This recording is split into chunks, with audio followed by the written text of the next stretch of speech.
అంటే నేను మరి ఎన్నో సందర్భాల్లో మేము మాట్లాడతాం, ఎవరితోనైనా ఆడుకోండి కానీ దేవదేవుడు వెంకటేశ్వర స్వామితో మాత్రం గేమ్స్ ఆడొద్దు అని.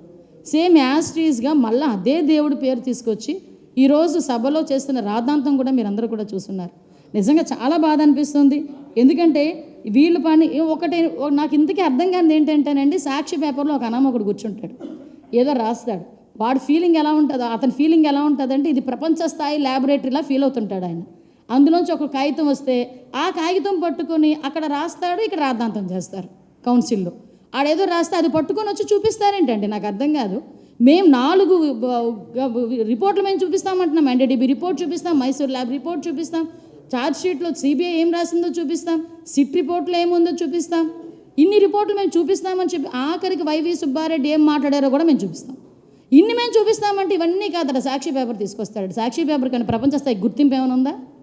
ఇంకో విషయం కూడా చెప్తున్నానండి, ఈ రోజు వరకు హెరిటేజ్ సంస్థ ఎవరికి కూడా సరఫరా చేయకూడదు అని నిబద్ధత ఏదైతే ఉందో, ఈరోజు వాళ్ళ బుద్ధిని ఏదో అంటారు కదా, పచ్చకామెరలోడికి లోకం అంతా పచ్చగానే కనిపిస్తుందని సాక్షి పేపర్లో యాడ్లకి, సాక్షి పేపర్ కొనుగోలుకి ప్రభుత్వం నుంచి ఎన్ని కోట్లు, ఎన్ని వందల కోట్లు గవర్నమెంట్ సొమ్ము సాక్షి అకౌంట్లోకి వెళ్ళిందో మీ అందరికీ తెలియదా? దగ్గర యాడ్లు, అదేవిధంగా సాక్షి పేపర్ కొనుగోలుకి దగ్గర 600 కోట్ల రూపాయలని కూడా రెండింటికి కలిపి ప్రజాధనాన్ని తీసుకెళ్ళి సాక్షి అకౌంట్లో వేసుకోలేదా? మేము అలా అనుకుంటున్నారా? మీలాంటి దుర్బుద్ధి మాకు ఎక్కడా లేదే. భారతీయ సిమెంట్స్కి సంబంధించి, సిమెంట్లకు సంబంధించి కొనుగోలు వ్యవహారాలు ఎక్కడికి తెలియదు అనుకుంటున్నారా? మేము ఒకటే చాలా క్లారిటీగా ఉన్నాం, ఈరోజు మేము ఏమీ తప్పు చేయలేదు కాబట్టే ఎక్కడ కూడా మీ క్లియర్గా కల్తీ జరిగింది అన్నది క్లారిటీ ఉంది కాబట్టే ఈరోజు మీరు చర్చకి రండి అంటే మేము సిద్ధంగా ఉన్నామని చెప్పాం. మీ చర్చకి రమ్మని చెప్పింది కూడా మీరే, దానికి మేము సిద్ధంగా ఉన్నామని చెప్తే మళ్ళీ పారిపోతారేంటి? ఇప్పుడు గుర్తొచ్చింది ఆ బడ్జెట్, నా కమింగ్ 2 days బడ్జెట్ గురించి మాట్లాడాలని. మరి 4 రోజులు బడ్జెట్ సమయాన్ని ఎందుకు మీరు వేస్ట్ చేశారు? ఈ విషయాలన్నిటి మీద కూడా గౌరవ ప్రతిపక్ష సభ్యులు సమాధానాలు చెప్పాల్సిన అవసరం ఉంటుంది. మేము చాలా క్లియర్గా ఉన్నాం. ప్రజాహితం, మళ్ళీ చెప్తున్నా, ప్రజాహితం గురించి మేము ఎటువంటి చర్చలకైనా మేము సిద్ధంగా ఉన్నాం. మేము ఆధారాలతో నిరూపిస్తాం. మీకు దమ్ముంటే ఆధారాలు తీసుకొచ్చి మాట్లాడండి. ఏదో గుడ్డ కాల్చి మొహం మీద వేస్తాము మీరు తుడుచుకోండి అంటే అది అవ్వదు. ఇది ప్రజాస్వామ్యం, ప్రజలకి మనం సమాధానం చెప్పాలి.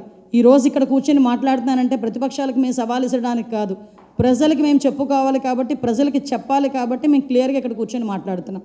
దయచేసి ఇది అర్థం చేసుకోవాల్సిందిగా కోరుకుంటున్నాం. 2 వాయిదా తీర్మానాలు, ఒకటి కల్తీ లడ్డు మీద చర్చ గురించి, వాళ్ళు ఈ హెరిటేజ్ గురించి అని ఇచ్చారు. రెండింటినీ కూడా క్యాన్సిల్ చేశారు. 2 వాయిదా తీర్మానాలు వాళ్ళే ఇచ్చుకుంటారు, 2 వాయిదా తీర్మానాలు వాళ్ళే తిరస్కరించుకుంటారు, మళ్ళీ వాయిదా వేసుకుంటారు, మళ్ళీ ఎగైన్ వచ్చి మా మీద బురద చల్లుతారు, వెళ్ళిపోతారు.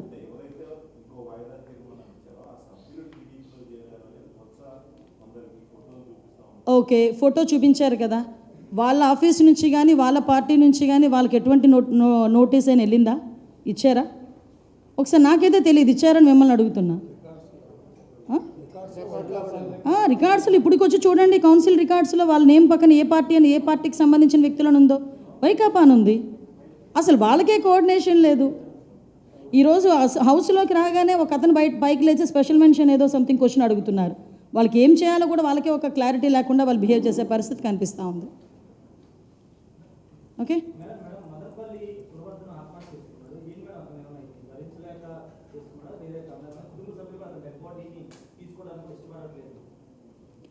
అతను ఒక యాక్చువల్గా గాంజా మత్తులో ఉన్నాడు, గాంజా కూడా అలవాటై ఉన్న పరిస్థితి. యాక్చువల్గా మీ అందరికీ తెలుసు, నేను ఎంత హీట్ జనరేట్ అయిందో మీ అందరికీ కూడా తెలుసు. అందరం కూడా బాధపడ్డాం, దానికి మనస్తాపం చెంది ఆత్మహత్య చేసుకున్నాం.